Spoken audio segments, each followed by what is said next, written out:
handle the truth. The Denise Simon Experience. The Truth Matrix. Vetting, exposing, drilling down to the truth. Rolling Thunder, this is Hitman, Seat, over. Hitman, this is Rolling Thunder, Seat out. The Denise Simon Experience. Exposing politics, lies, demagoguery, spin, fraud. Grid to suppress, Mike Charlie, 4 tree 5, 9er 2-1. Grid to mark, Mike Charlie, 4-7 tree 9er, 8-9er, out. Promoting individual situational awareness. Question, probe, notice, ask why. Mark smoke on the deck, 2 rounds HEPT, gas TOT 5-3.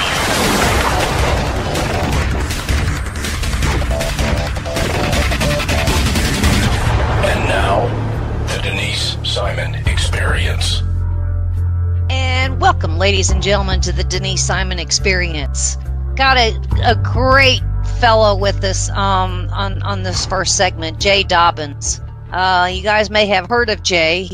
There was a time where he was in the news quite a bit, and I'll remind you that he is a former ATF operative agent and an author.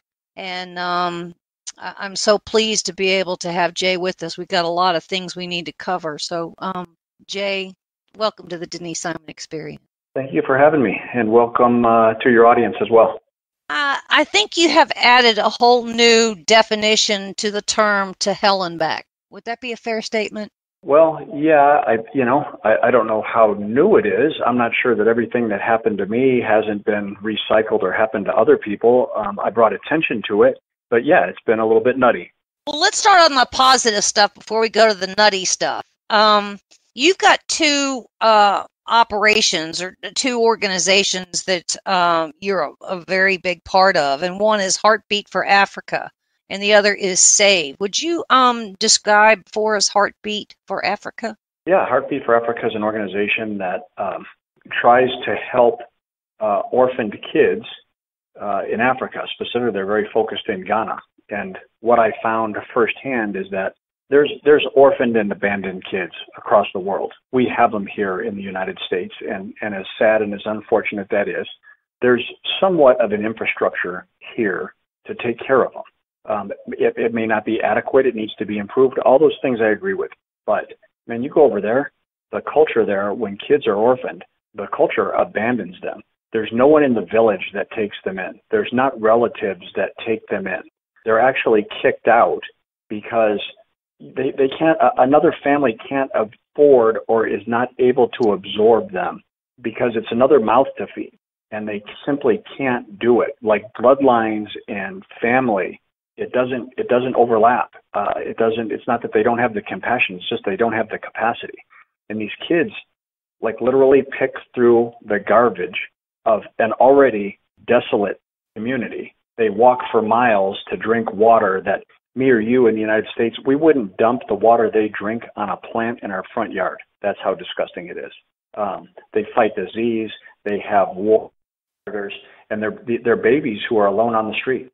And Safe Call now tries to rescue them, train them in a trade craft, give them some way to support themselves ultimately, feed them, give them medical attention, rescue them sometimes from violence and slavery and sexual predators. And so, when I went over there, the saying, not having a pot to piss in or a window to throw it out of, they invented it there. How did this come to your attention, Jay? I had a friend who approached me to participate. And it was at a point in my life where I was feeling very pathetic. I was feeling very sad for myself. I felt like the world hadn't treated me fair, and that I was very wretched. I was in a very dark place. I had a very nasty attitude towards people, towards culture, towards society. And this friend of mine approached me and asked me to participate in Heartbeat for Africa. And I pulled out my checkbook, and I was going to make myself feel better for a moment and give him some money. I thought, yeah, you know what? I'll feel good about myself for a little bit. I'll get back in the game of trying to help other people. How much money do you need? And he said, put your checkbook away. I don't want your money. I want you to go with me. And I was like, wait a minute. You want me to go to Africa and help you save African babies. I don't even like my own kids right now, let alone African babies. He convinced me. I took my malaria medicine. I got my shots. I went over there and literally walked into villages where some of these little ones had never seen a white face before. They had nothing. They're eating spoiled food out of the garbage. They, like I said, the water they drink is putrid. There was a kid I met who was pulling an old tin Coke can behind a piece of knotted up kite string. He was pulling it behind him on the ground. And I said, hey, well, like, what is that? What do you got there? And he said, this is my toy. And the other kids were jealous of him that he even had a toy. And these kids with nothing, without even hope, they have to hope for hope. They were happy and they were smiling and they were laughing and they had love. And it took me going over there to see that element of the world to really truly realize how pathetic I was and how pathetic I was being, to feel sorry for myself when these kids would, at the snap of a finger, would trade their life for mine. And they were happy with their life and they were full of love and man, they saved my life. These kids that I didn't want to go see saved my life. Remarkable, isn't it? Kind of puts things in perspective and in context. You know, it's a shameful story to tell on my part that I had to experience that to understand it. That's not a flattering story to take. It's not a flattering story to tell people, to tell an audience that you don't know, right? That I was that despicable, and that it's embarrassing for me to tell that story. But I think it's important that we should never lose sight of where our inspiration can come from. Because mine came from a bunch of kids that I didn't even want to go see or interact with in the first place. Well done on that, Jay. Now, tell us about SAFE. Safe Call Now is an organization.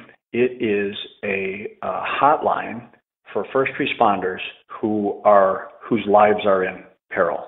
I think that we look at our first responders, we look at our policemen, our firemen, our EMS community. We look at them as robots, and that they deal with these things, and that they're somehow trained or have some characteristics, some personality trait that allows them to dismiss all the things they see and experience. And it's not true. The first responder community, there's a lot of pain out there, and there's people that are suffering and hurting.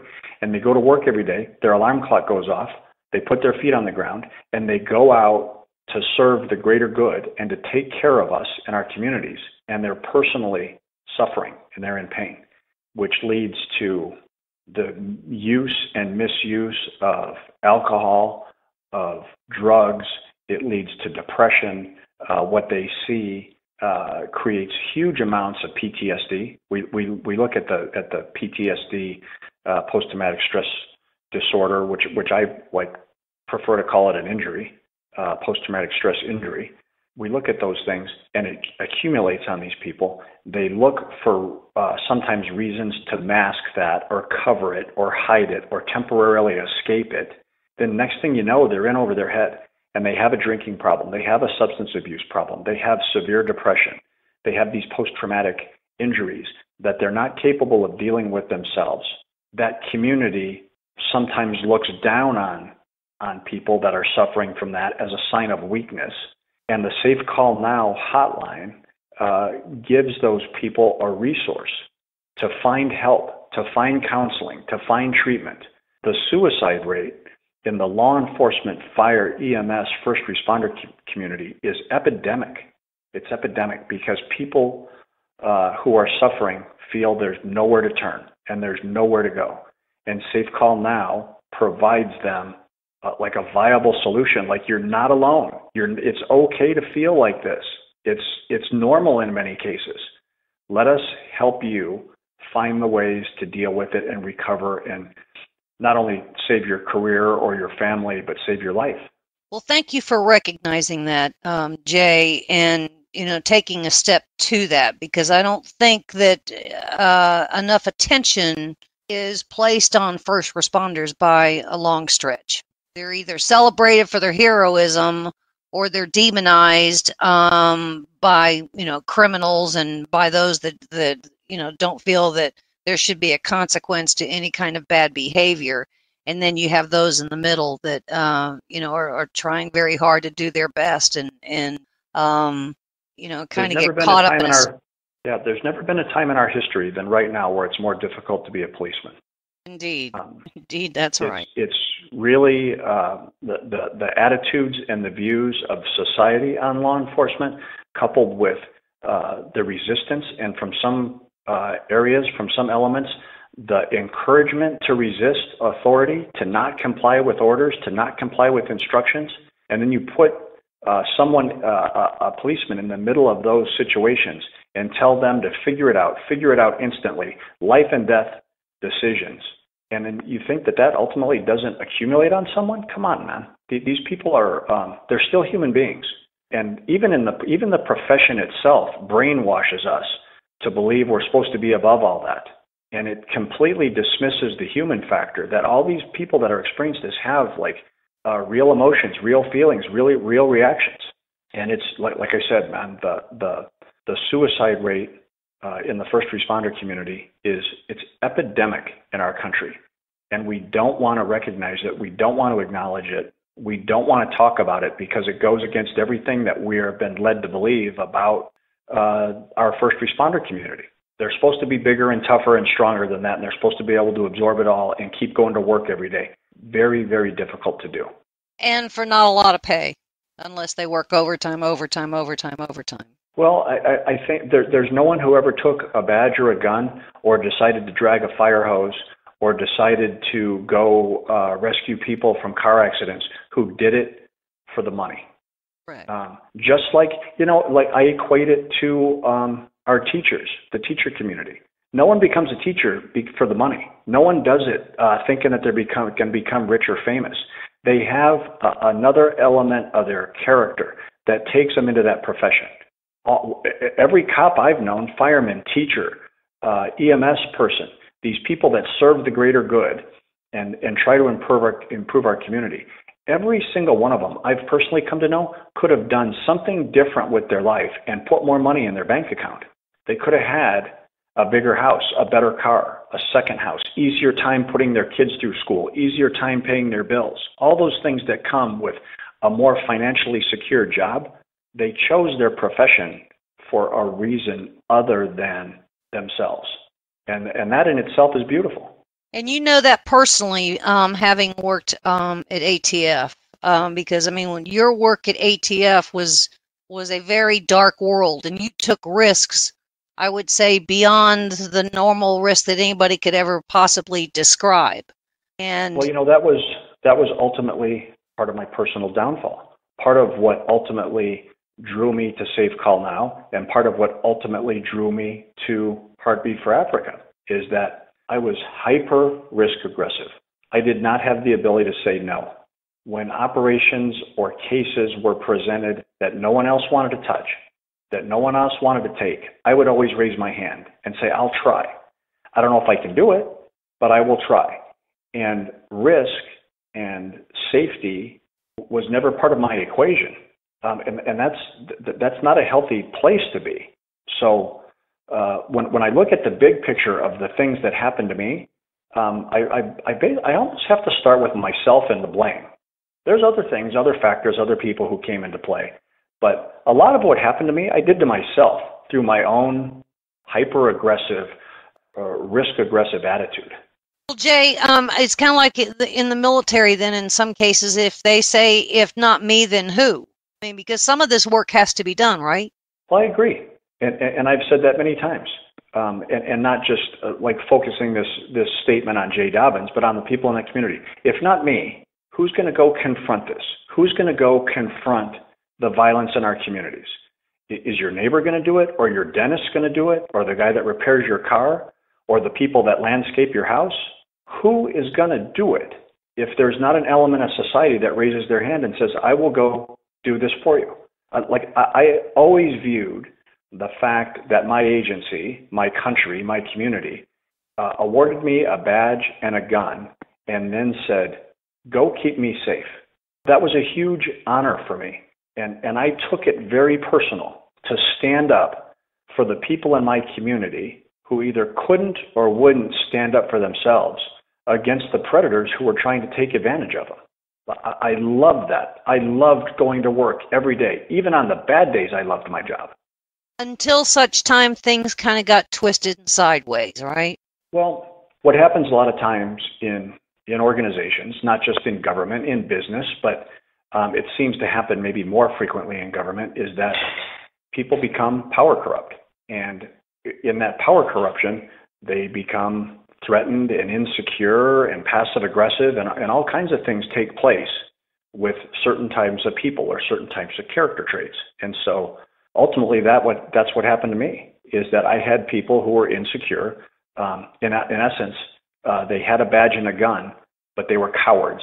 And there was a point in time where they decided to ignore me and ignore the threats and violence that had accrued against me over the course of my career and turn on me and not support me, and then ultimately try to make me the blame for the inaction that they were responsible for. And so that led to, a nasty dispute.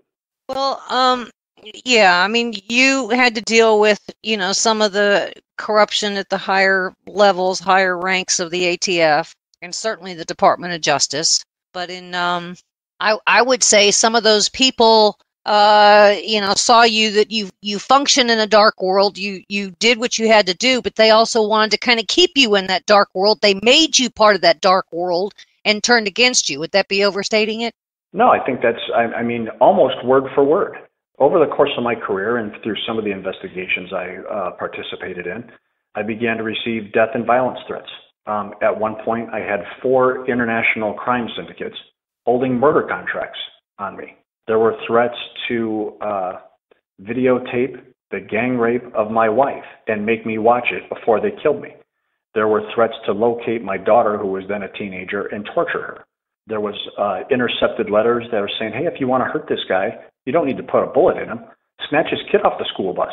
Let him think about what happened to that kid when he's waiting there for his son to step off the school bus and he doesn't show up. Let him think about what we're doing to him. All these accumulated, and the very people that I worked for and gave my life, my adult professional life to, they turned their back on me. They basically said, there's nothing we can do. This threat situation is out of control. It's too big for us to contain. And then they spun it on me. And they said, but you know what, Jay? No one made you take those cases. Yeah. No one made you work those assignments. You chose to. This is the cost of doing business. So good luck. What a remarkable, the United States government is one of the more powerful governments in the world. And yet they couldn't kind of synthesize this whole thing and stand with you, could they? Well, what happened is this threat situation, these murder contracts built up. I couldn't get any attention. I challenged the agency internally, and they reluctantly had to say, yes, you were right.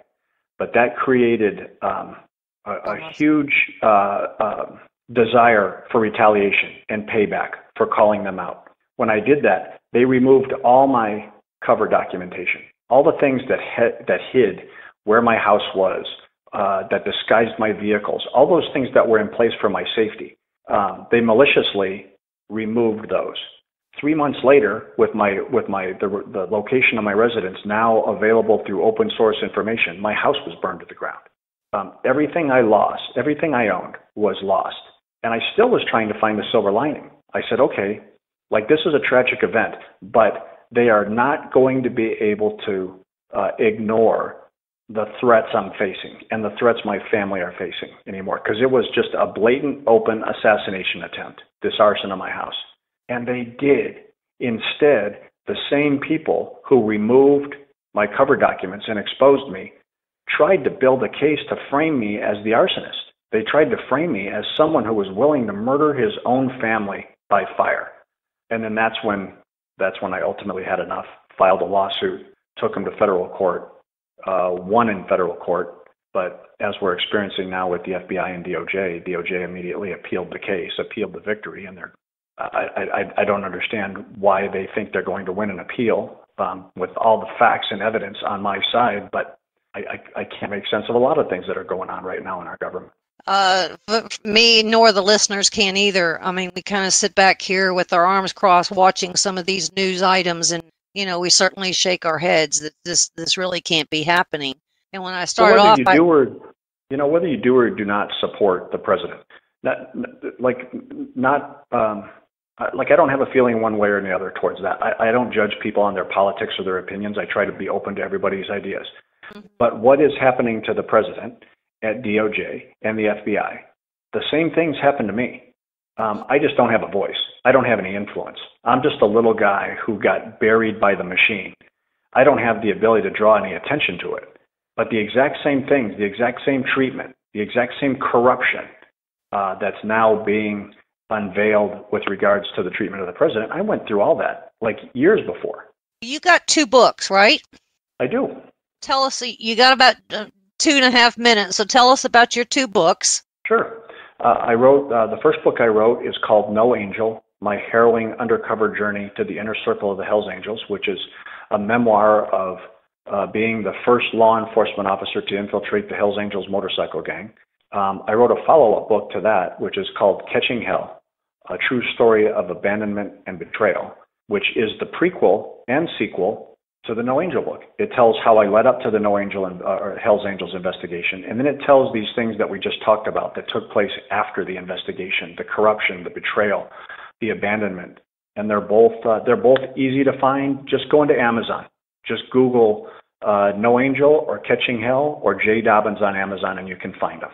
And you have a website, right? I do. It's www.jdobyns.com.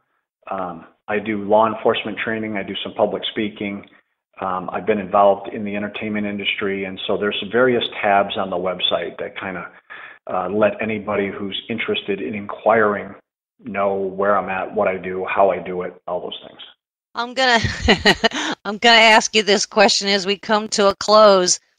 There's some chatter out there that Eric Holder is considering running for president. I think you may have some response to that. I do. Eric Holder had a huge hand in what happened to me, had a direct hand in it. And with all these people out there saying, oh, he better not run, how dare him? You know what I'm saying? I'm taking the exact opposite position. I'm saying, please run, Eric Holder. Please put your name in the hat. Because what that is going to do is going to force the world to see how corrupt and dirty and deceitful he is. He will not be able to hide from that any longer as a presidential candidate. He's not going to win, but I want him to throw his hat in the ring because I want the truth to come out, and that might be the only way we really find out what that cat's about. And then we can swift vote him, right? I think when people really look at his track record and what he's done, and the lies and the mischaracterizations, you just look at Fast and Furious and what he did there. To the Terry family and to the Zapata family and those people there, not only will the dude not win the presidency, but he may very well end up where he should be, in a prison. Well said, Jay Dobyns.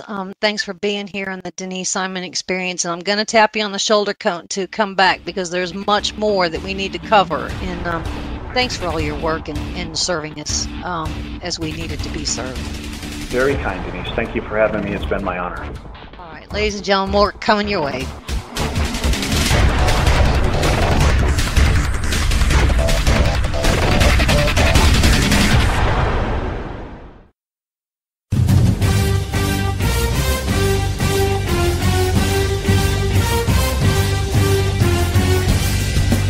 You are about to join Don Newen, co-host of Cowboy Logic Radio, and Denise Simon, host of the Denise Simon Experience, for a weekly situation report, or SITREP.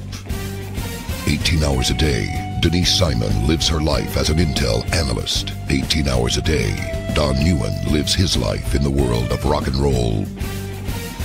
1 hour each day, Newen receives a daily SITREP from Simon. Welcome to the Drive Time Situation Report. Fasten your seatbelt. You're now in Don Newen's car, and he is calling in for his SITREP. Check the Talk America Radio schedules for showtimes at talkamericaradio.us.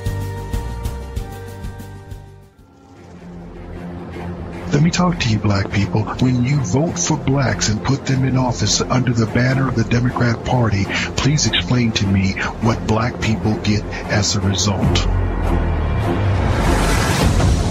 This was not a nap that we have been taking. We are in a coma. You know what the interesting thing about pensions is? That's today's money given to people who ain't doing nothing for you today. Get off that black Democrat tit that they've been sucking on. Your country is being stolen from you, and the promise is being stolen from your children, and they're telling you it's all right while the rest of the world is trying to lap us. Well, why are we doing so poorly? 2 words: teachers' unions.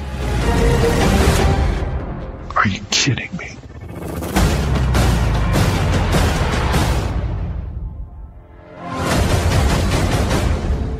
Black Man Thinking, Monday nights, 9 p.m.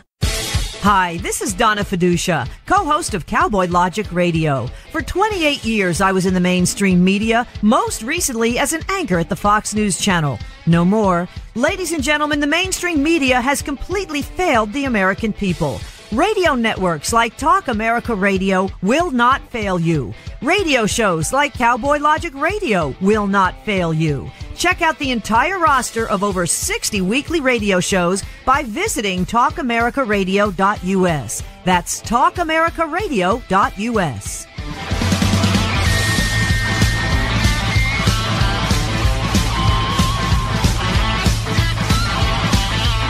TalkAmericaRadio.us.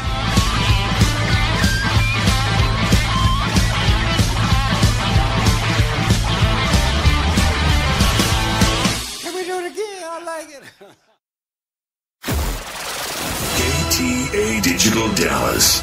Talk America Radio. Simulcasting on WDDQ, Talk 92.1, Adel, Valdosta, Georgia.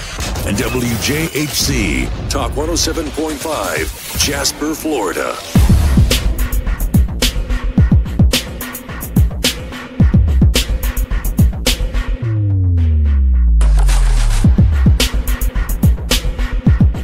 Thanks, ladies and gentlemen, for staying with us here on the Denise Simon Experience.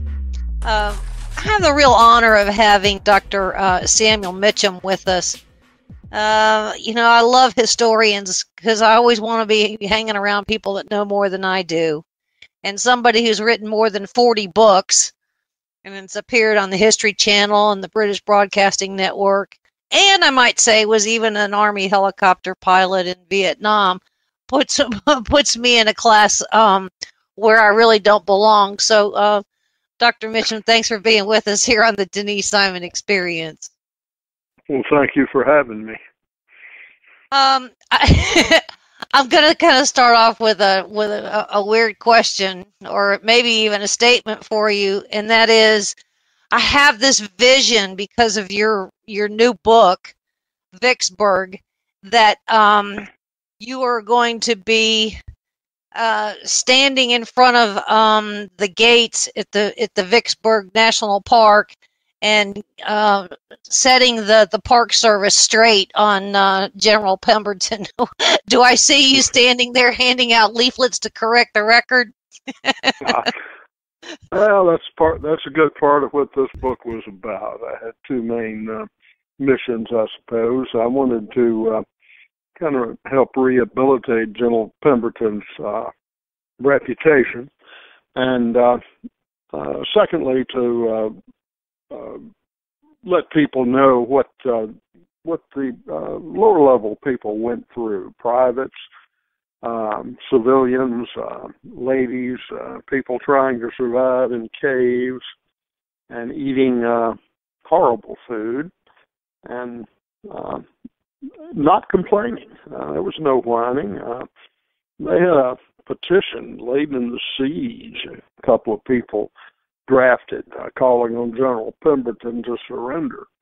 But he never saw the petition because nobody would sign it except the people that wrote it.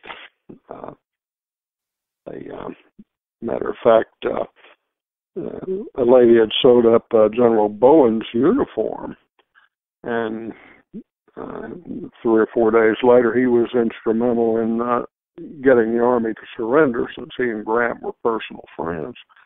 And lady said if she had known he was going to do that, she wouldn't have sewed it up.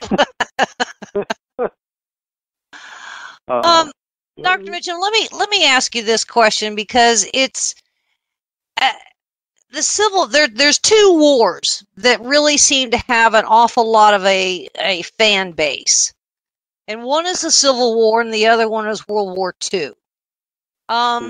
Can you define why people are so drawn to the Civil War? I think we necessarily know because of World War II, but there's just a dedication to learning all things still today about the Civil War. Why is that? Well, I'm not sure it completely ever ended. Good answer.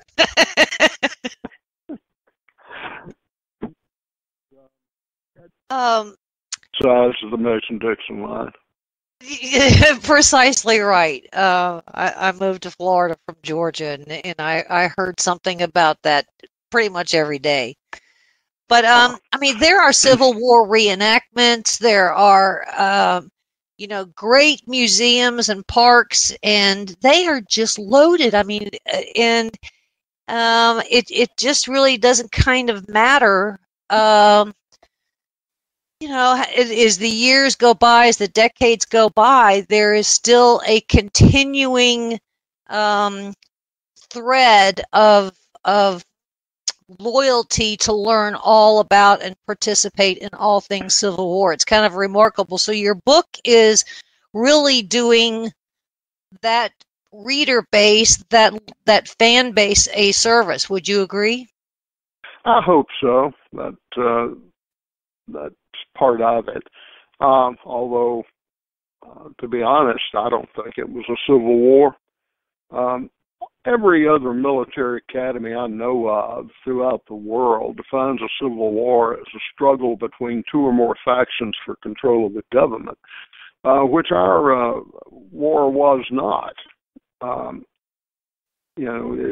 For it to meet that definition of a Civil War, you would have to think that people like Stonewall Jackson and Robert E. Lee wanted to take over the North and run cities like New York City or Chicago or Detroit, which not even their worst criticizers would say they did, although I dare say that all three cities would be better off if they were under a benign Confederate military dictatorship.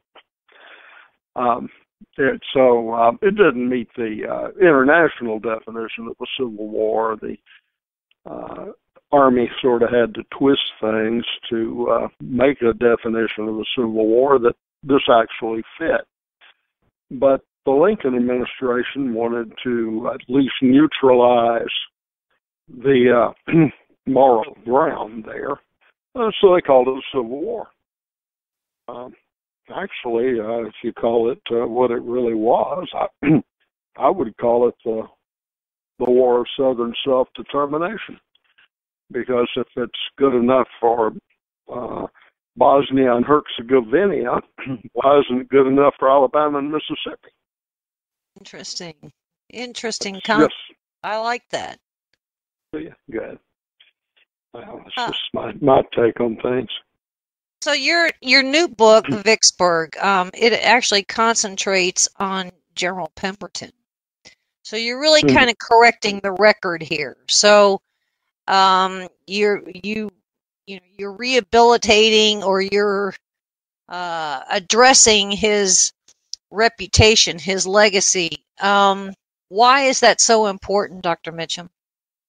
Well, historians should seek the truth, and over the years I thought about it. Grant is hailed as a genius, and he did, to give him credit, he had to up his game to the genius level to capture Vicksburg, and he did that. But it was his sixth attempt to do it by military action. The other 5 times had been defeated by none other than John C. Pemberton, who many historians look upon as a at best a mediocrity, or at worst a bumbling idiot. Well, let me ask you this. If I defeat you 2 out of 3 times, and you have a fleet and I don't, you outnumber me 2-1, and I win 5 out of 6 times, and I'm a blundering idiot, what does that make you? Indeed so. How did he come to your attention that you wanted to do this? I mean, it's I have a sense that you might have some other historians out there that are stewards of this that might be arguing with you. Would that be right? Oh, it seems to be shifting a little bit. Edwin C. Bears, who's worked at the Park Service and has written a 3-volume history on Vicksburg, line-based at Pemberton, and he has changed it. He changed his position. He found that when he saw Pemberton's memoirs, it made him think, and he felt that Pemberton maybe did get a bad rap.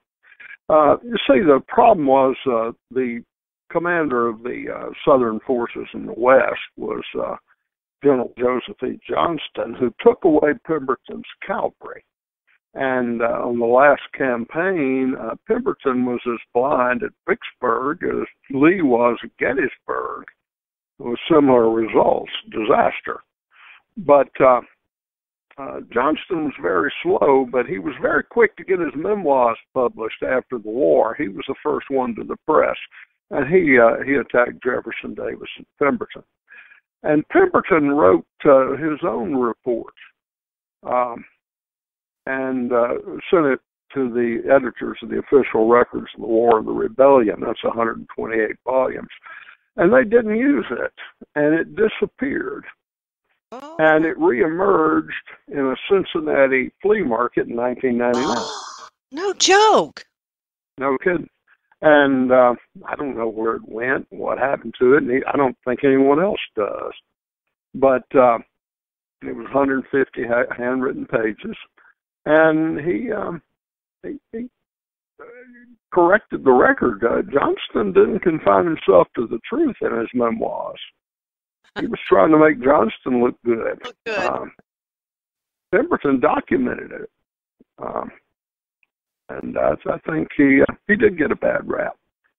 And of course, the South needed somebody to blame, and Pemberton, being from Philadelphia, was sort of an easy target. Yeah, he was called a traitor for a while. But when he found out after about 9 months that he wasn't going to get another job as a lieutenant general, he made a deal with Jefferson Davis. He resigned as a lieutenant general and took a demotion to lieutenant colonel. And Davis gave him an artillery battalion, which he led for most of the rest of the war. And that silenced a lot of his Southern critics, by no means all, but a lot of them, because traitors don't do that.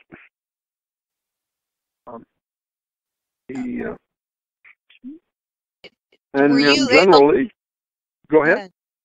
Were you able to uncover all of this by going through subsequent documents that kind of appeared? Yes. Yeah, I did. And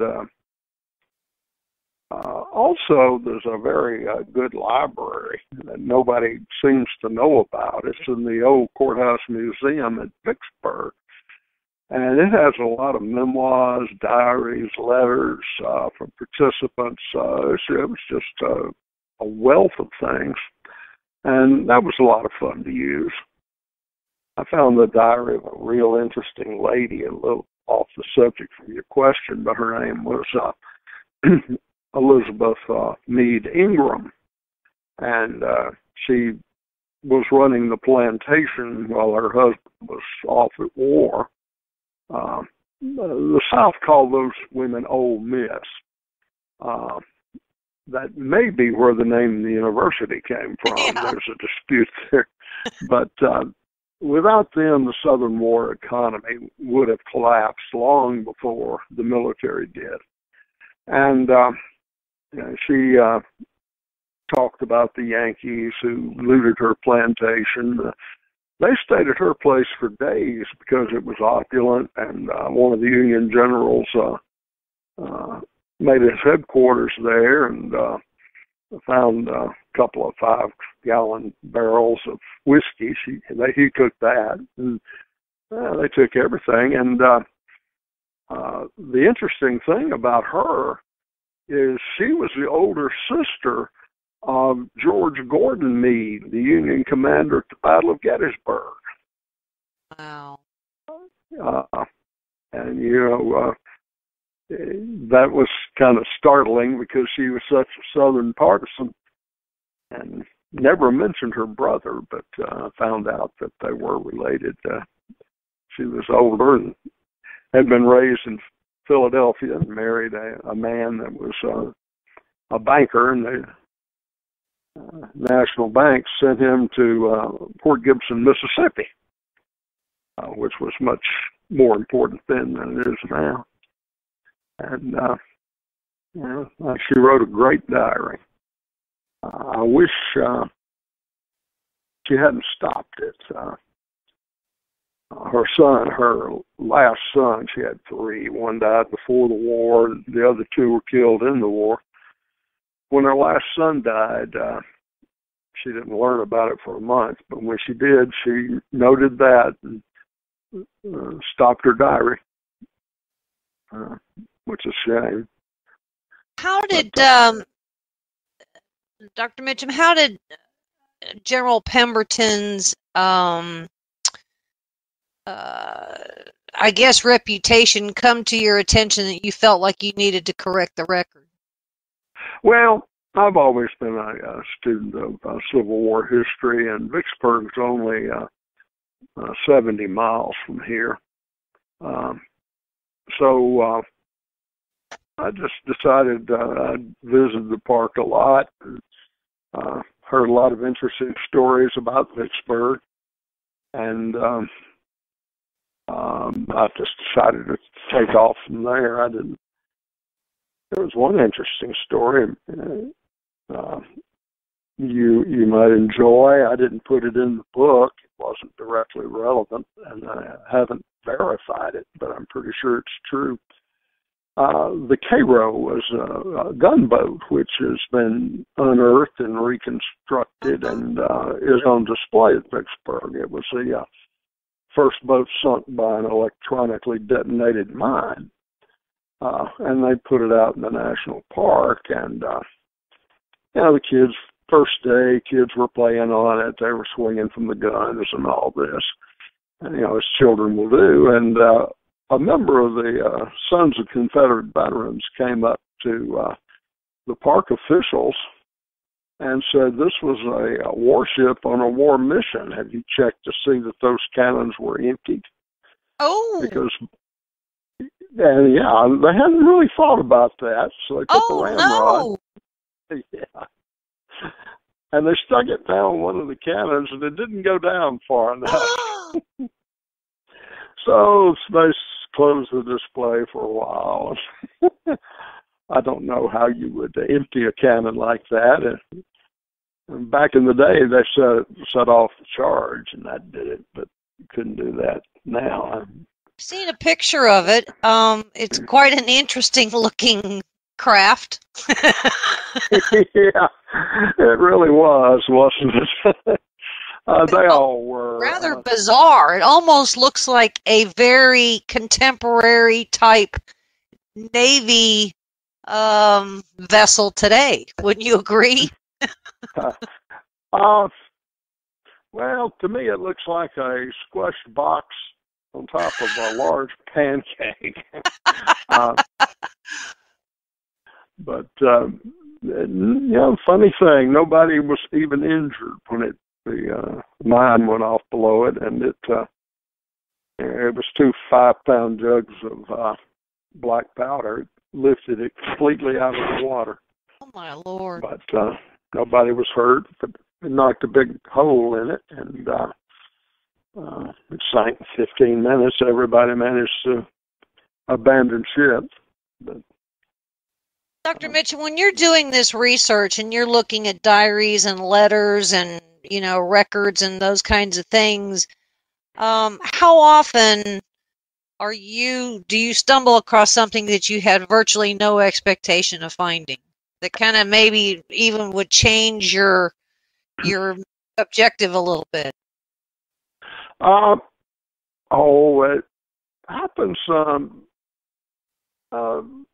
Sometimes it does happen. It's not a everyday occurrence. Just every once in a while, something will come up that will change your whole focus. I mean, even my doctoral dissertation went into it with one concept, and I came out with something entirely different.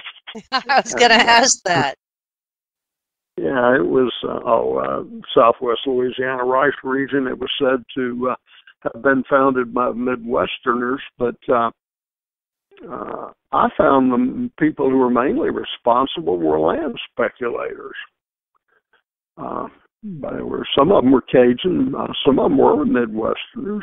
They did play an important part, but they had to get people down there, and they started advertising campaigns, and they brought in Dr. Simon A. Knapp, who was head of the Home Demonstration Agency later.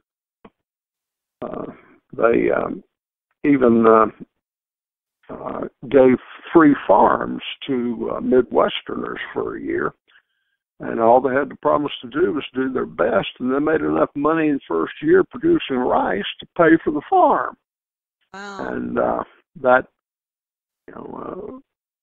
so when they brought in Midwesterners in the future, they took them out to the farms first thing. Before they could talk to somebody who would tell them it wouldn't work, they talked to somebody who told them it would. Anyway, that was something I didn't expect, and nobody else did either at that point.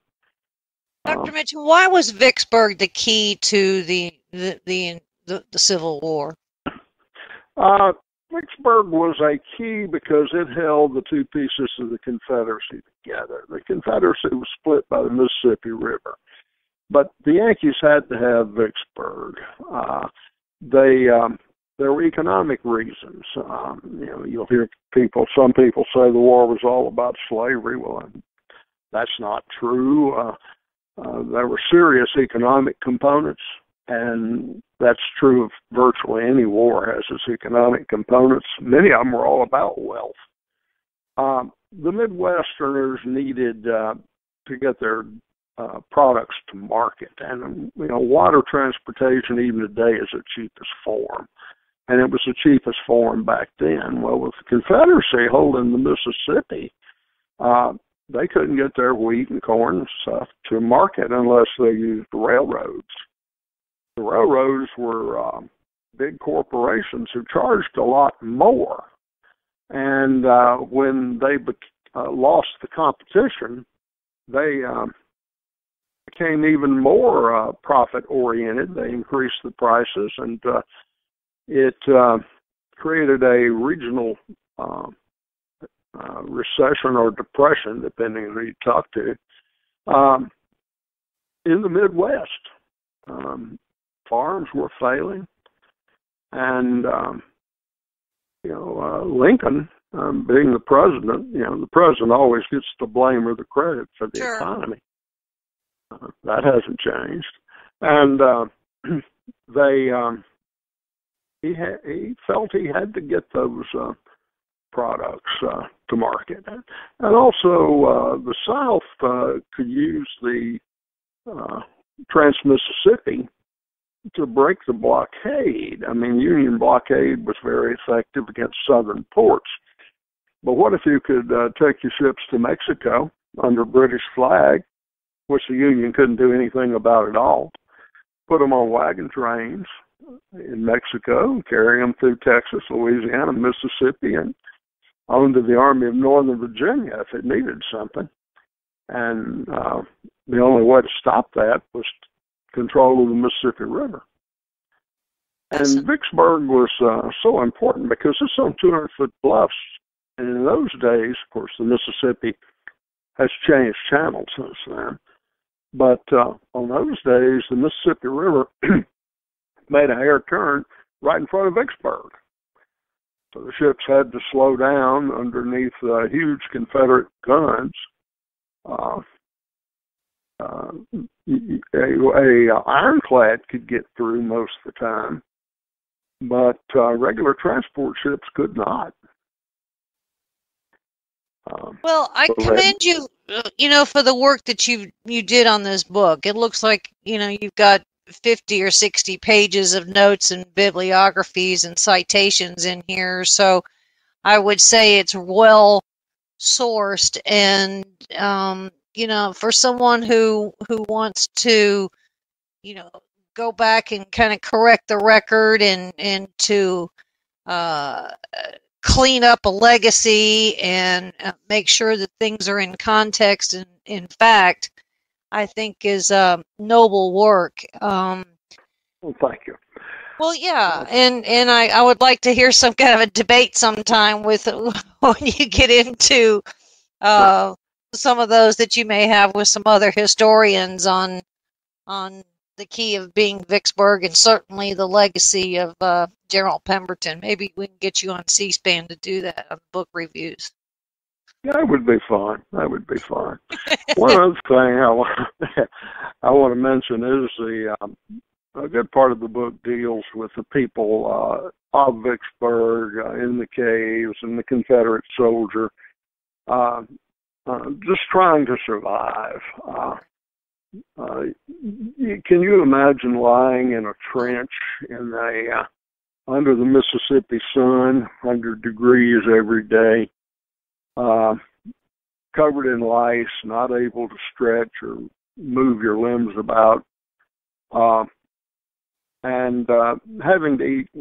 They ate toward the average, your average meal, take one of them, and no seconds. Eat that one meal and go for 2 days, and then eat another one. That's about what they were eating. And the food was horrible. They blue, yeah. Well, they had blue bacon. The Confederates joked about it. They said our bacon outranks General Lee. And they had, by the end of the siege, they were eating rats. Rats were in high demand. Matter of fact, they had a rat shortage after the siege. Rats were scarce. People who would not even. These people today just don't have a concept of the hardships. Not all too many years ago. So yeah. I give you high praise and high regard for calling those things to our attention. And best of luck with the book Vicksburg, Dr. Mitcham. And thanks so much for being here on the Denise Simon Experience.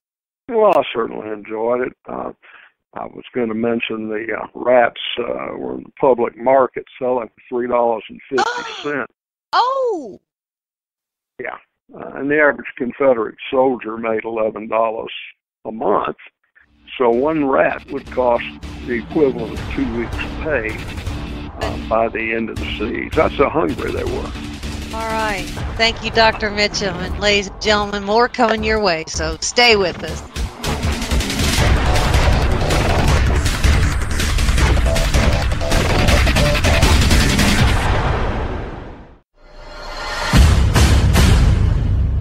You can't handle the truth.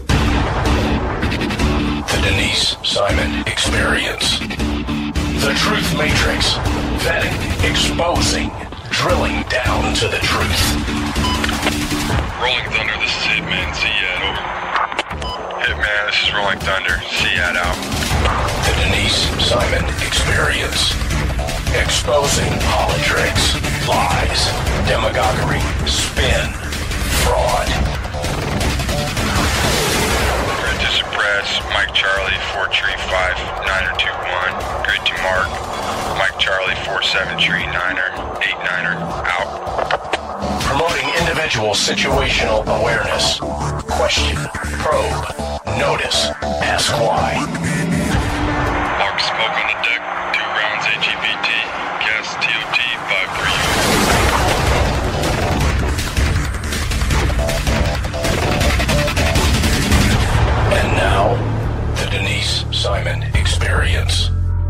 Thanks, ladies and gentlemen, for hanging with us here on the Denise Simon Experience. Rachel Bovard, our dear friend over at Conservative Partnerships Initiative. Did I get that right? You got it. Yay! Who's our little expert of running up and down hallways and in the halls of Congress and on the Hill, is going to tell us something that somehow, Rachel, this just didn't make the news. But we think, yay, we're not going to fund sanctuary cities. We got these lawsuits. We got Jeff Sessions out there in California. We got executive orders. But ding, ding, ding, we kind of paid out some money to big money to sanctuary cities, didn't we? Yeah. Shortly after taking office, President Trump signed an executive order basically saying, we're going to cut off funding from cities that violate federal law. However, that executive order has been challenged in court pretty much nonstop since it was executed. And as a result, it hasn't been able to take effect. Now, last week, Department of Homeland Security Secretary Kirstjen Nielsen decided to give that money to the tune of $1.7 billion to cities, including sanctuary cities, even though this case has not worked its way through the courts yet. So some have argued that she had the right to freeze that money to align with what President Trump directed until that case was settled, but she sort of chose the more cautious route to fund these cities anyway. Well, so is this was her approval to go ahead and release the $1.7 billion in contravention to the executive order that Trump signed? It was, but remember that the executive order is being challenged. So it hasn't completely taken effect, but it also hasn't been decided yet. So that's why people were arguing that maybe she should have, suspended, frozen those funds anyway until the case was decided. Now, when a decision like this, Rachel, happens, does she have to go confer with DHS lawyers, and then DHS lawyers go confer with Department of Justice lawyers in order to say, do we do this as caution, or do we send the money and we put it in some kind of, fund and that say it's there, but you can't spend it until this is adjudicated through the courts? It sounds like she conferred with her own advisors, and her own advisors were actually telling her to withhold the funds until the case was decided. But this was a choice that she made personally to send the money anyway. How come this didn't make the news? I think you can ask that question about a lot of things these days. I know. It's a rhetorical, but sometimes I'm like, I'm blonde. I might get an answer. Yeah, I can't tell you. I mean, it was noted that it happened in some of the local Hill papers, but it didn't make the broader national news, definitely. All these agencies have their respective lawyers. I mean, ICE has got lawyers and DHS has got lawyers, and, these sanctuary cities have lawyers and whatnot. Something tells me in my gut, and tell me if I'm conspiratorial or not, Rachel, and that is, there has to be daily memos that are coming out from some rogue law Democratic kind of operating cell that tells these cities and states, go file a lawsuit and stop this, and put an injunction on that, and blah blah blah blah blah. That just goes on virtually every day. That I would think the Department of Justice necessarily knows about, but they can't stop. I mean, Rachel, there's just not a sentence that can be completed out of this, say, Trump White House that somebody's not waiting to stand at the courthouse and go file something, right? Does it seem that way? That's pretty much true at this point. We've seen many things that Trump has tried to do be challenged in court. You're seeing his travel ban likely to be decided by the Supreme Court shortly, either next week or the week after. We'll get a decision on that. And remember, the travel ban was almost immediately after he took office. So, he's definitely faced a number of challenges in the courts, and that's been a real issue for seeing his agenda through. When these judges hear these cases that put a executive order in some kind of limbo or suspension because it's being challenged, these judges, when they come and make some kind of decision and then it's got to go to a higher court and blah blah blah blah, can these judges be challenged with their own impeachment because they're not they're not necessarily complying with law either? You know, the Senate can impeach any federal judge. It does take quite a bit of effort, and it's, you know, rarely done and rarely used. It usually has. The last judge that I think was impeached was in 2008, and that was for bribery. So there hasn't been a lot of effort on that front. I think, you know, Trump is trying to do his part in terms of filling those judicial vacancies by selecting judges, you know, that have a strict view of the Constitution, and the Senate is slowly confirming them. So they're definitely trying to get at it that way. But until, you know, the Supreme Court may also step in, because the district courts have been using something called the national injunction, which basically says I'm going to make a case in a regional ruling, and then I'm going to apply its results nationally. And that has been used aggressively as a tactic against Trump. And the Supreme Court has taken notice of this, and they may respond to it in some form in the next couple of months. So that would be helpful, at least, in sort of tamping down these really aggressive judges who are intent on blocking the Trump agenda. When these sanctuary cities get these monies, which I would say, first of all, we shouldn't even be giving them money to start with. And these are grant programs that this money goes to these sanctuary cities. So every grant has to be applied for and then approved, correct? Yes, that's correct. So who has the approval authorization to grant those monies? And in this case, $1.7 billion. Well, a lot of it, the immigration enforcement grants are through DHS. Department of Justice has some jurisdiction over the law enforcement grants, but specifically, you know, the Trump administration wants to target the grants that say as a condition of receiving this money, you have to comply with immigration law, because they can, you know, then lawfully withhold that money if cities refuse to do so. So it's a DHS and DOJ jurisdiction, depending on what grant you're discussing. So in this particular case, let's say that DHS says, okay, we have these applications for this grant money, and this city, and this city, we're not going to approve. What would be the fallout, Rachel? Well, that's essentially what Trump tried to do in his executive order, and the fallout was several lawsuits so that have, you know, sort of frozen the process in place. So again, you can make the argument that DOJ and DHS can freeze that money until the outcome of the case is decided. But obviously, that's not what Kirstjen Nielsen chose to do earlier or last week. So, you know, until that case is decided, we won't know either way. Now, it's worth pointing out that Congress can also clarify this question.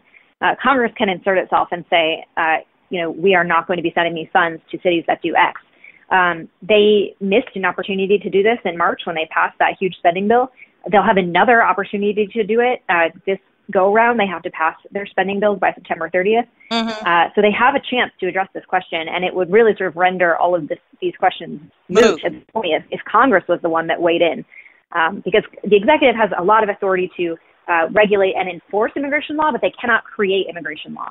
And so if Congress were to clarify this question, it would take a lot of the legal jujitsu out of the equation and make it very easy for Trump to cut off that money.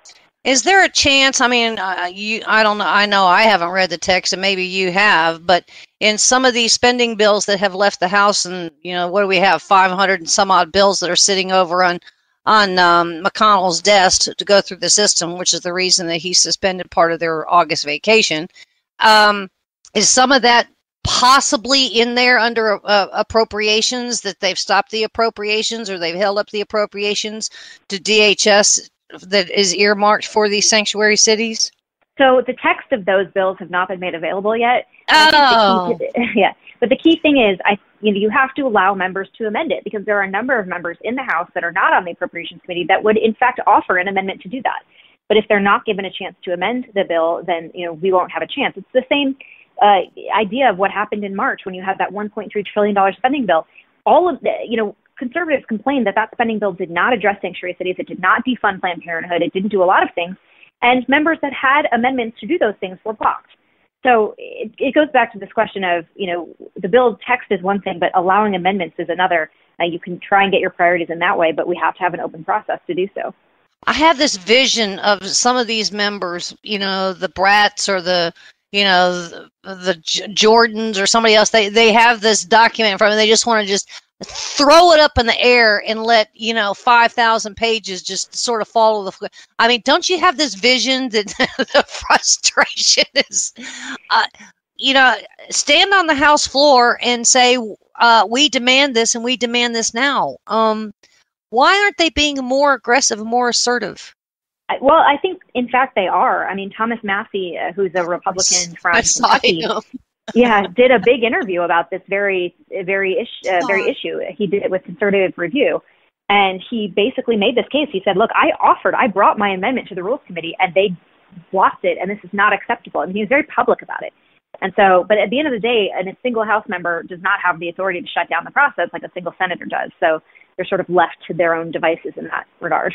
All right. So where do we go from here? Do we just, go on a campaign to say, all right, we've got these cities that, are allowing felons and they're doing this and they're protecting drug smuggling cases and sex slavery? I mean, all these other kinds of things. Do we just kind of go on an advertising campaign and nail these, city councils and these mayors? I mean,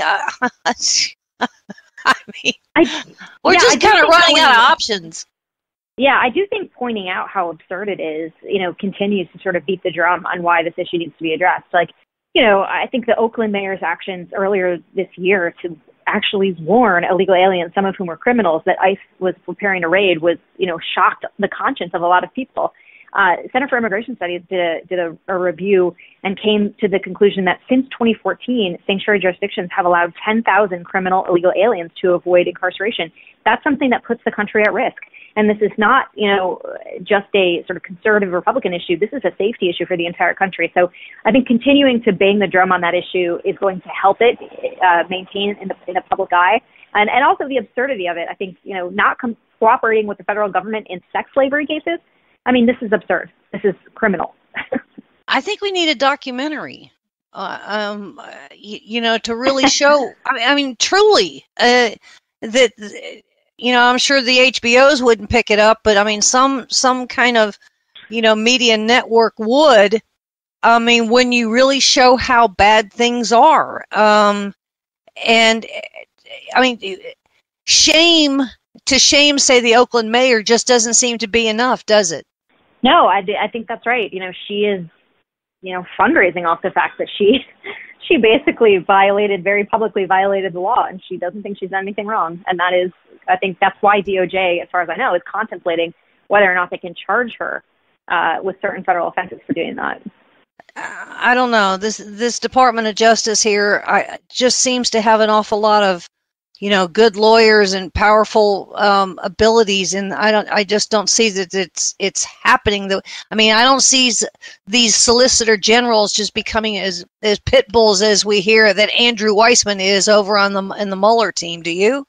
I think these guys are a little overwhelmed. I think Andrew Weissman has one job, and these guys have about 20 caseloads. So, I do think that they have a lot on their plates. This is an area of law that has not been enforced for a very long time, and now they're being the ones trying to come in and enforce it.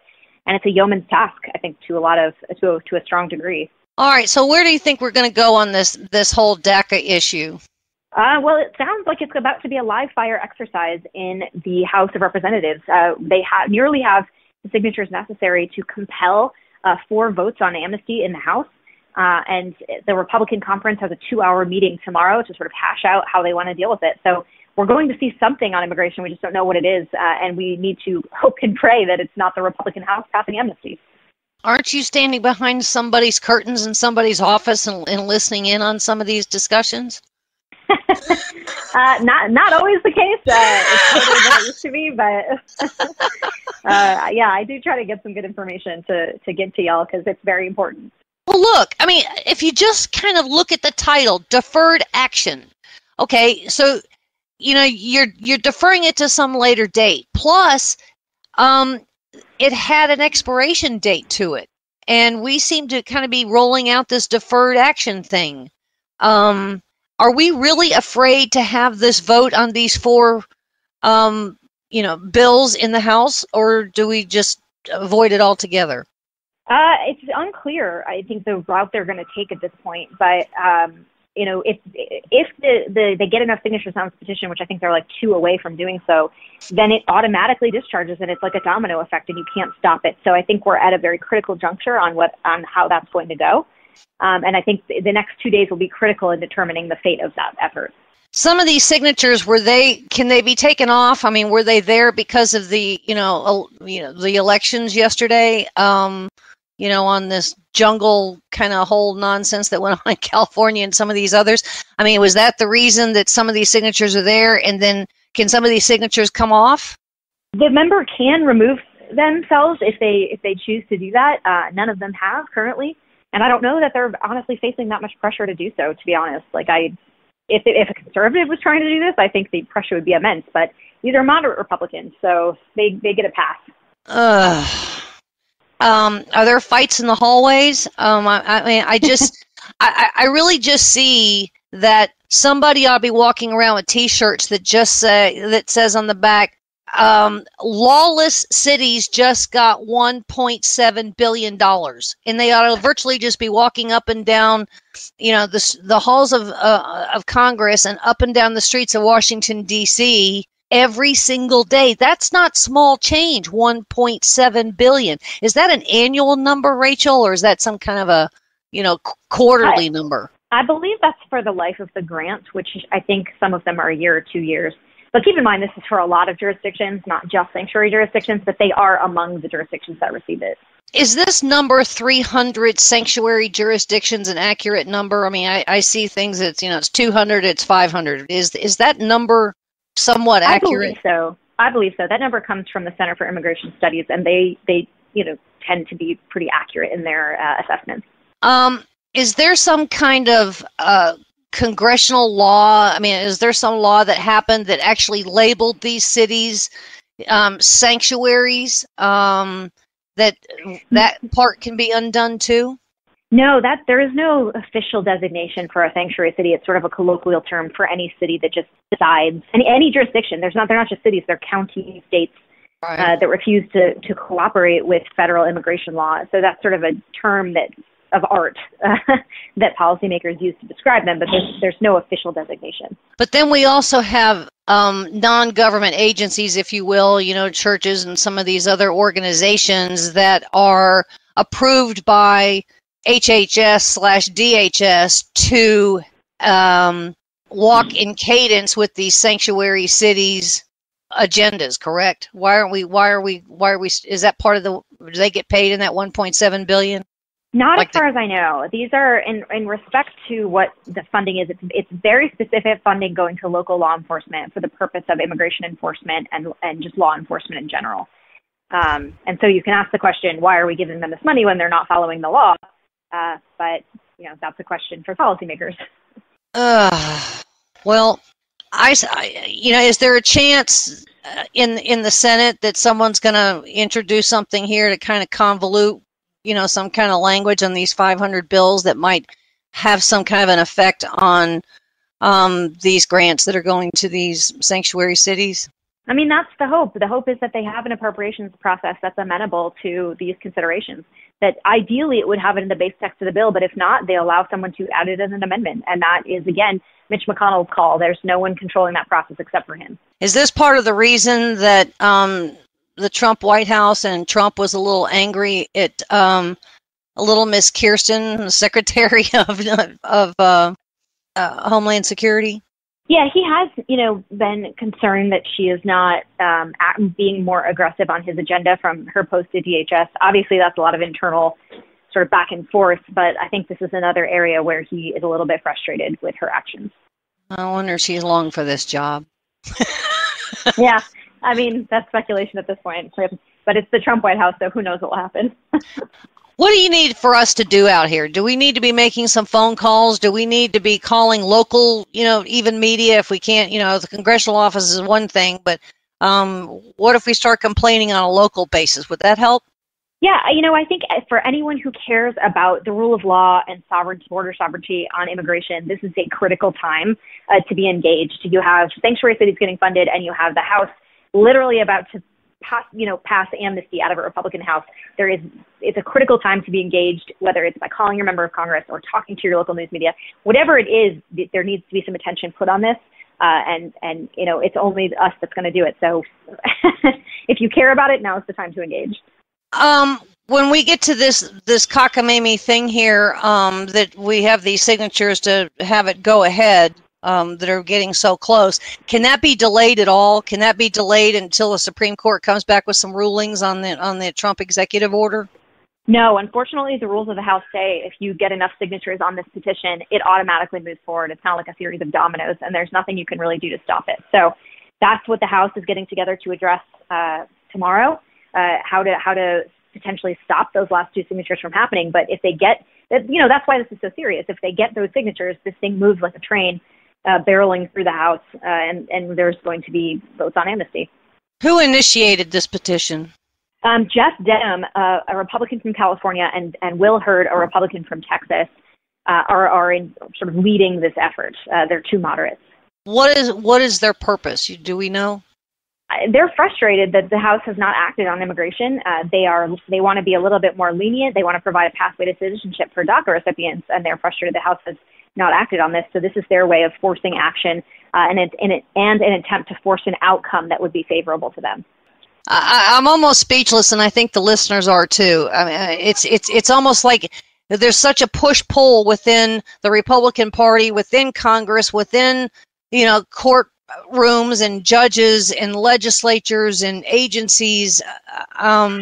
This whole drain the swamp thing isn't working out real well. But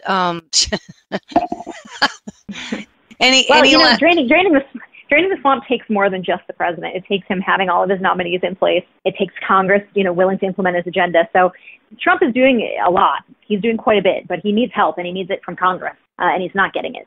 Well, so I guess in some cases he's managing by tweet too, and that's I think some of that is somewhat attaching a scarlet letter to some of these people that really are not stepping up to the plate. You agree?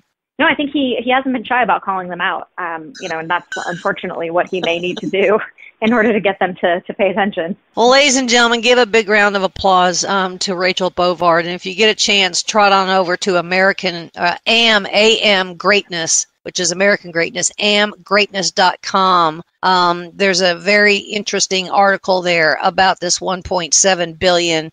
$1.7 billion and the executive order and the challenges that are here. But, this is just one of many challenges that are certainly going on in Washington, D.C. I mean, we still have the whole FBI component. But, Rachel, thanks so much for your time. My pleasure. It's good to have you explain it to us. It's not a pretty outlook. I wish you could give us better news, but we like the reality. So thank you very much.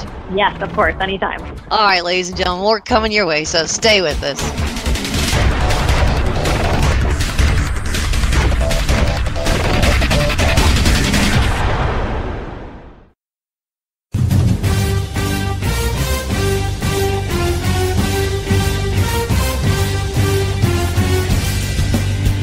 We're about to join Don Newen, co-host of Cowboy Logic Radio, and Denise Simon, host of the Denise Simon Experience, for a weekly situation report, or SITREP.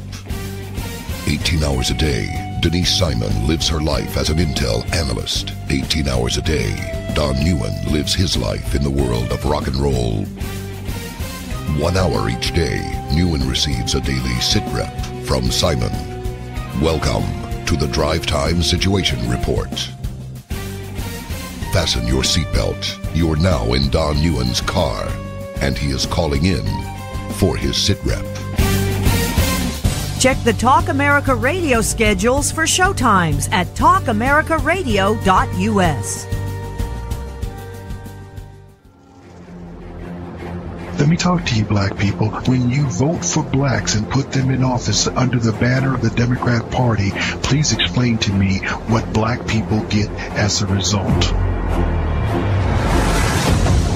This was not a nap that we have been taking. We are in a coma. You know what the interesting thing about pensions is? That's today's money given to people who ain't doing nothing for you today. Get off that black Democrat tit that they've been sucking on. Your country is being stolen from you, and the promise is being stolen from your children, and they're telling you it's all right while the rest of the world is trying to lap us.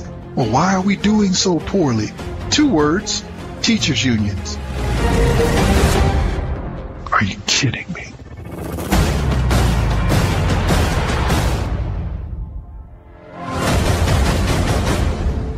Black Man Thinking, Monday nights, 9 p.m.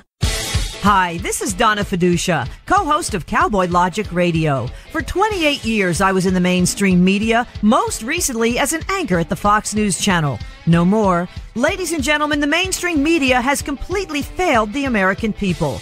Radio networks like Talk America Radio will not fail you. Radio shows like Cowboy Logic Radio will not fail you. Check out the entire roster of over 60 weekly radio shows by visiting talkamericaradio.us. That's talkamericaradio.us.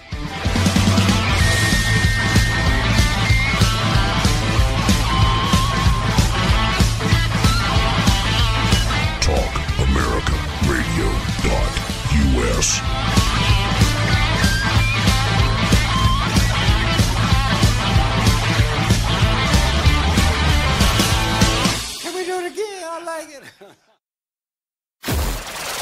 ATA Digital Dallas. Talk America Radio. Simulcasting on WDDQ, Talk 92.1, Adel, Valdosta, Georgia. And WJHC, Talk 107.5, Jasper, Florida.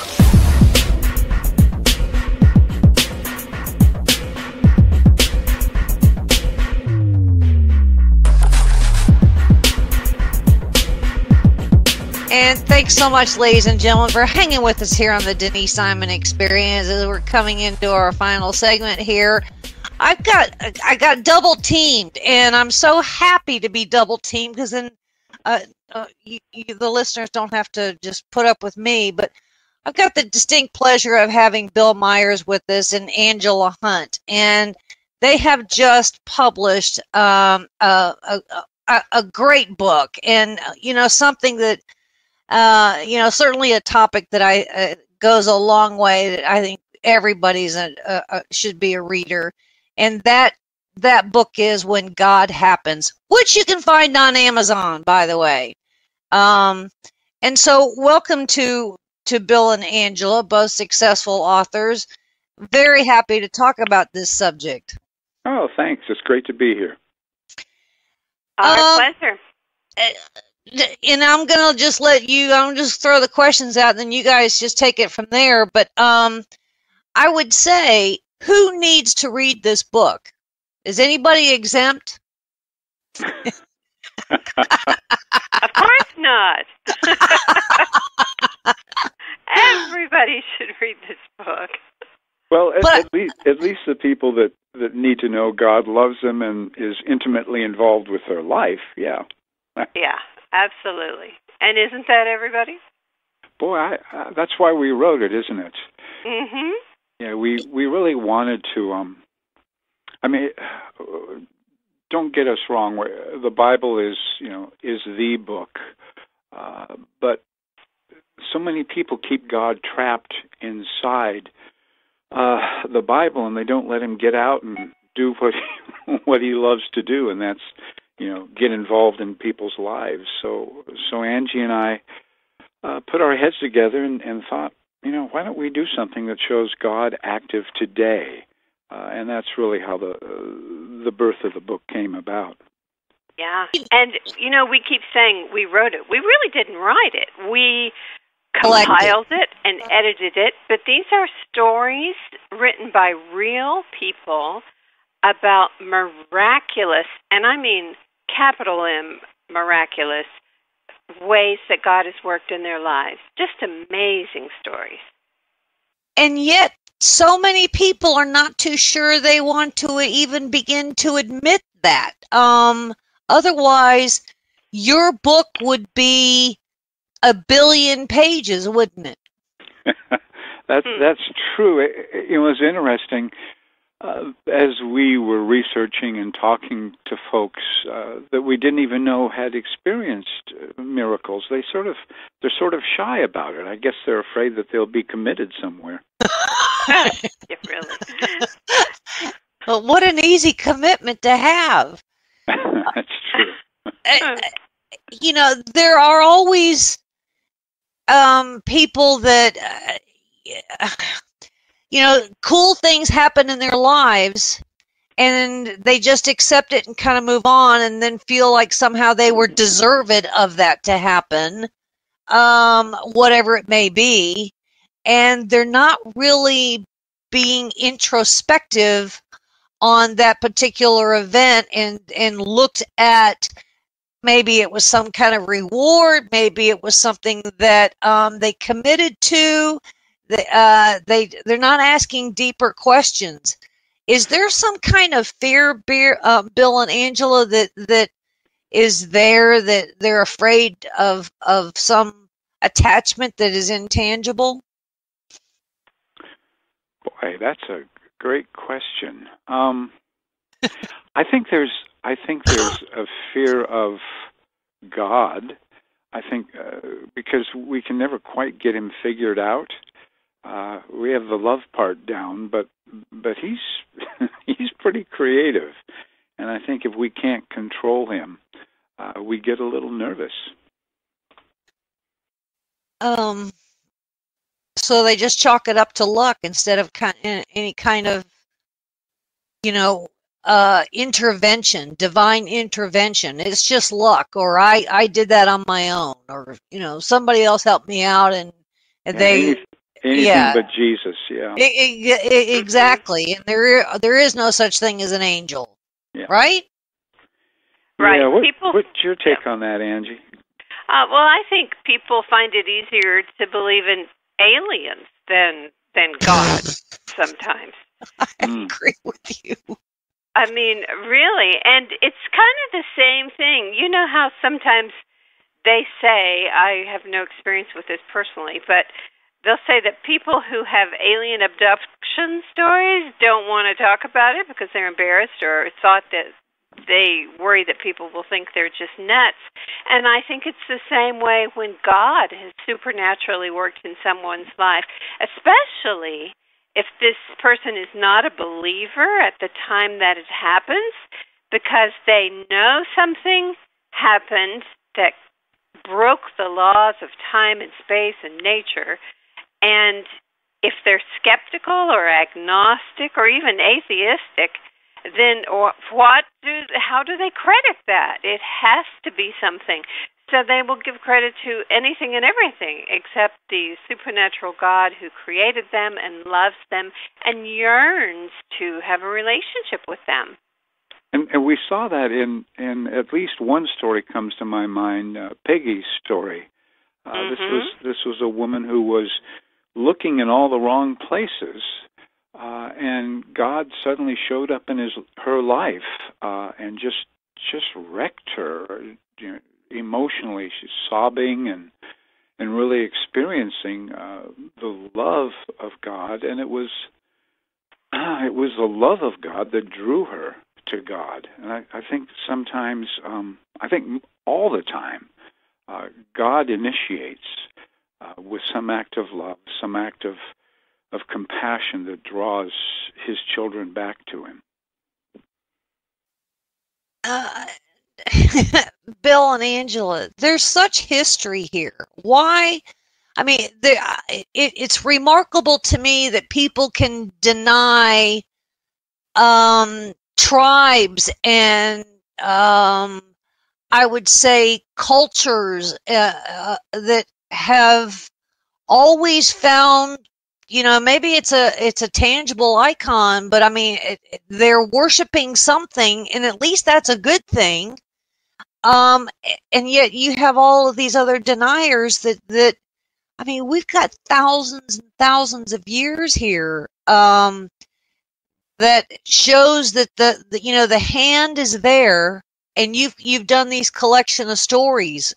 Do you find yourselves, when you were looking at some of these collections, that you were just scratching your head going, what's the problem?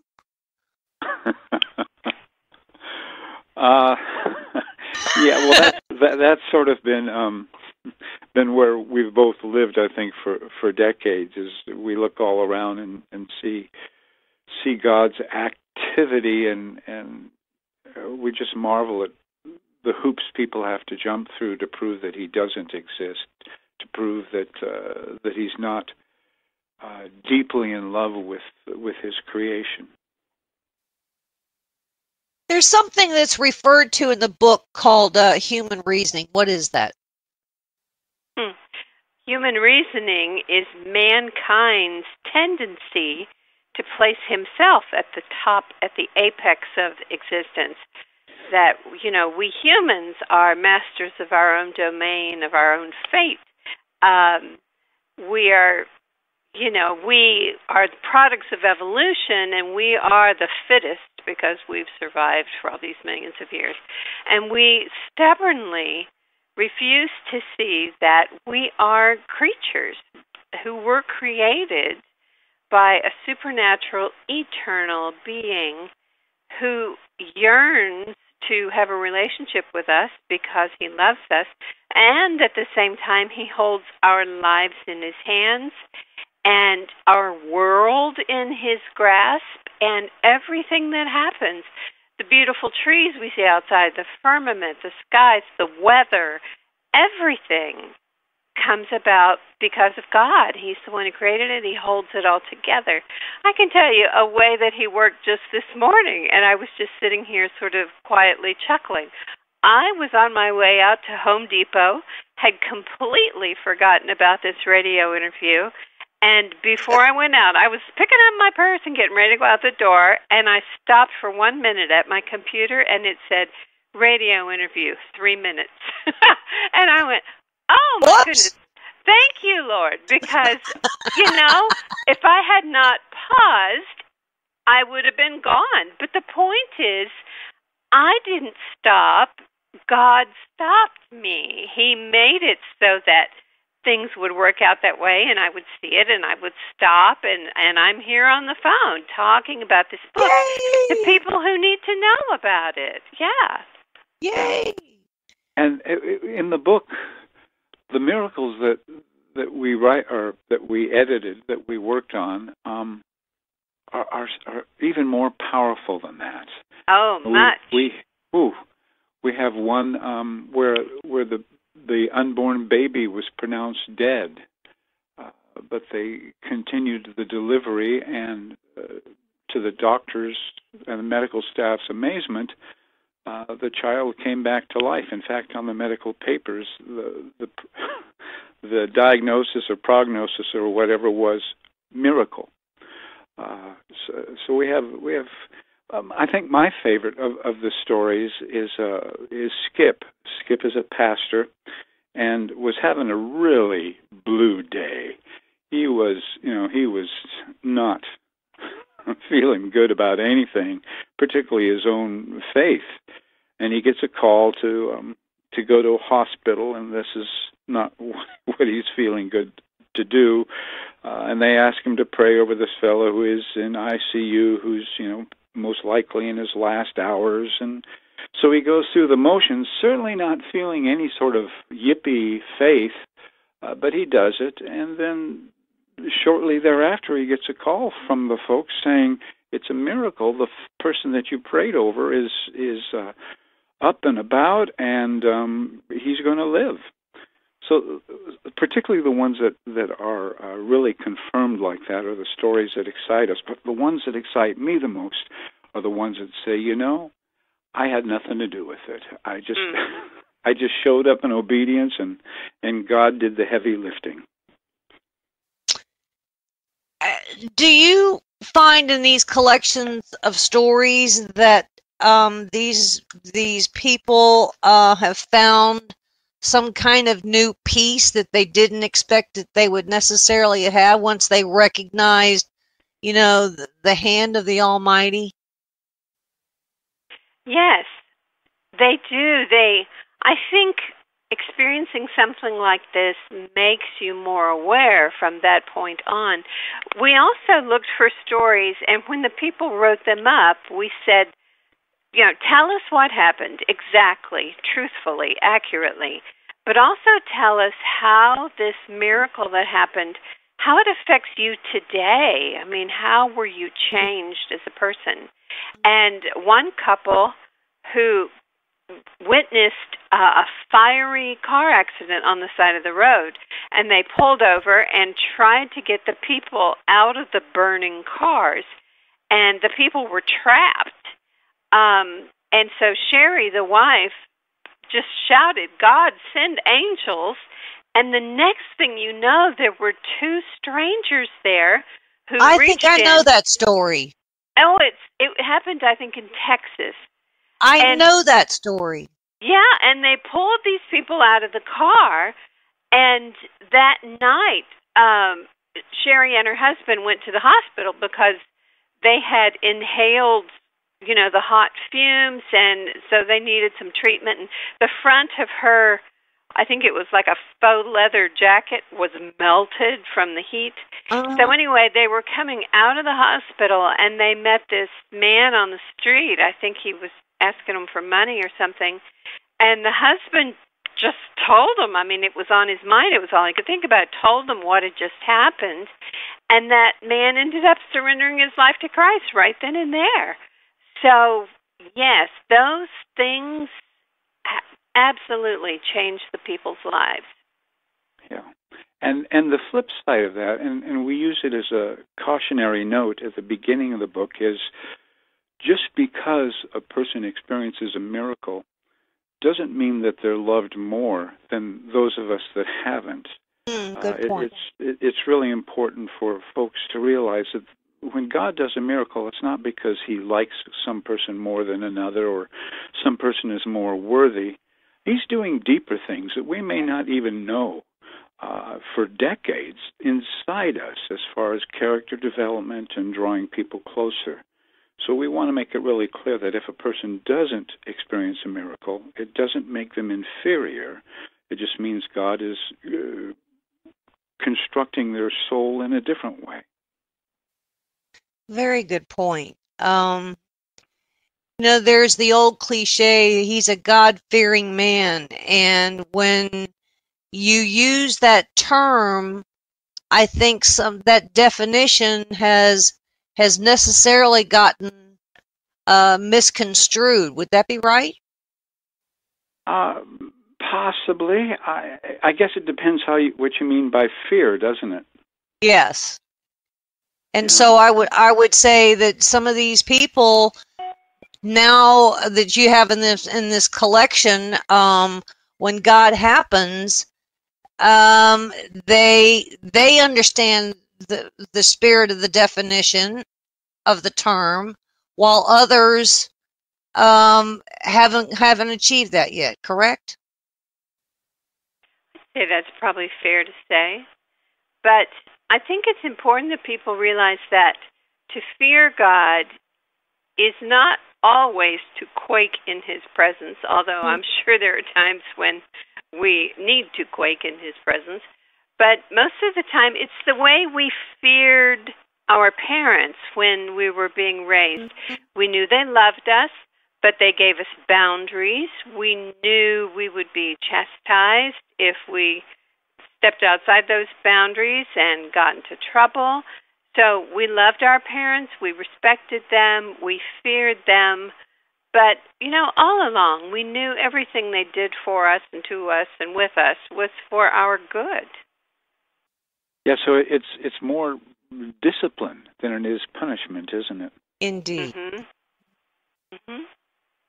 I see when God happens to be there needs to be a volume 2 and a volume 3 and a volume 4 because, don't you? Well, we're working on it. Okay. We're working on volume 2. In fact, we would encourage your listeners, if they have any stories and if they don't mind us, poking and kicking the tires to make sure that it's all true, we're compiling our second book now on angels. And the stories that we're finding are great, but we'd love to hear more. Mm-hmm. And one story is just as remarkable as the next, but equal, right? Particularly when you connect the human heart to it, yeah. When you see the deeper things that the Lord is doing, absolutely. What are the churches missing when you go to church on Wednesday or Friday or Sunday or even a Bible study? Are they missing some other messages in their sermons? I think a lot of churches, ministries, and individual Christians, we don't see miracles because we're not expecting any. We never ask God to do any. It's like, okay, we're Christians, we're fine with that, we love God, and we're just going to go about our daily life doing our own thing under our own power, and we only send out an SOS. It's like, okay, God, help me do this. I mean, how many times I'm speaking directly to your listeners now, how many times have you prayed, God, send an angel now? I mean, I think I've done it maybe twice in my life. And we're not expecting his help. We think, okay, I've got this. Maybe a little divine assistance would be nice. But missionaries will tell you that in other countries where they're not raised on American self-sufficiency, miracles happen all the time. They are not nearly as unusual. And people just sort of say, okay, yes, God showed up. He did it. It's wonderful. Somehow we've used MasterCard and our affluence to replace dependence on God, huh? Exactly. There's your SOS that came to Yeah. I would think some of these people, in your collection in Volume 1 and certainly coming up in Volume 2, would be force multipliers. Is that happening at all? I think so. I know that Sherry and her husband have become leaders in ministry since that accident. And I know another man went into the ministry as a pastor. And, I know one of the ladies is very active in a Christian enterprise. So, yeah.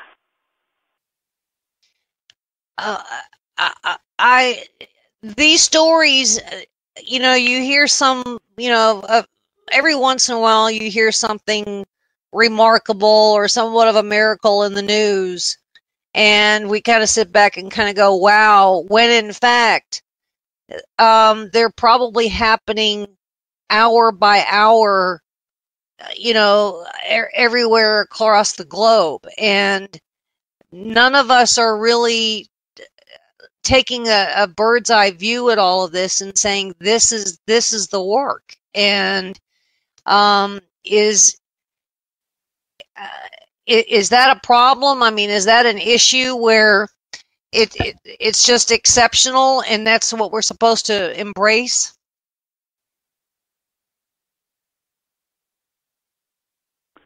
Anybody? We're thinking. All right. I thought of this the other day.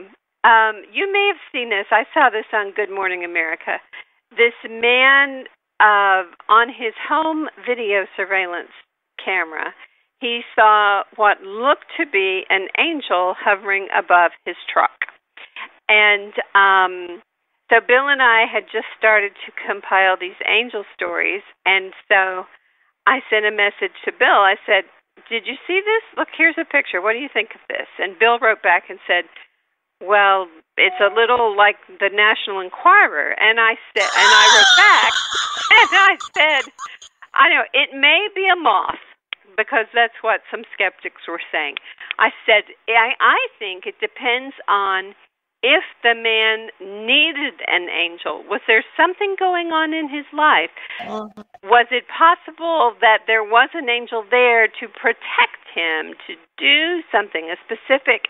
I mean, that's the purpose of angels. God sends them out to minister to believers.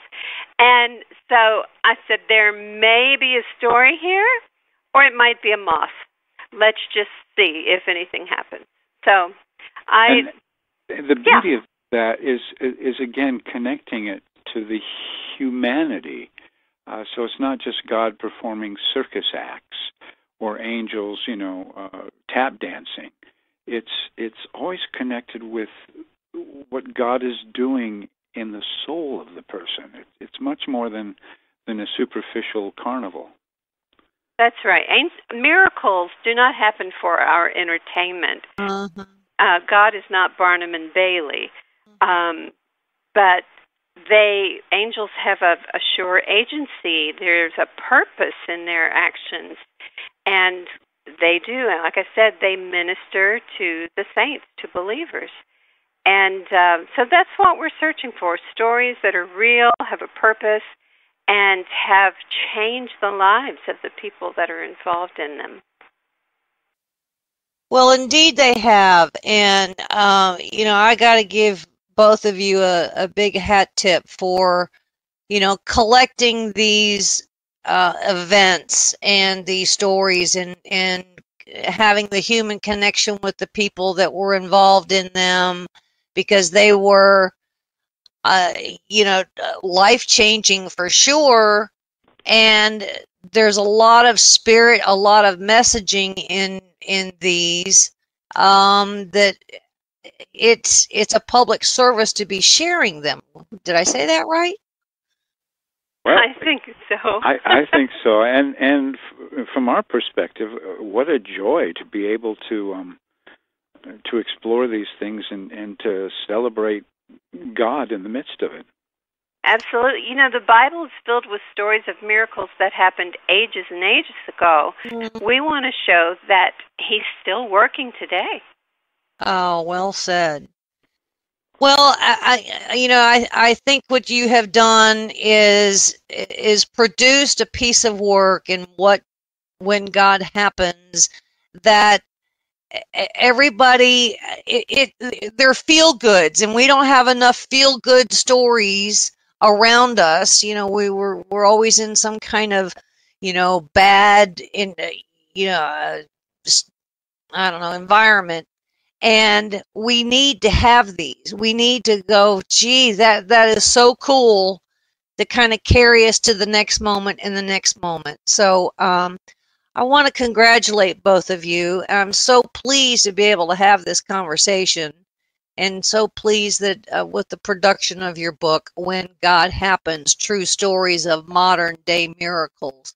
And ladies and gentlemen, you can find the book on Amazon, and it's been a distinct pleasure having Bill Myers and Angela Hunt with us. When Volume 2 comes out, come back. Okay, well thanks. Thank you. All right, thanks so much for being with us. And ladies and gentlemen, it's been a pleasure. We'll see you again next time.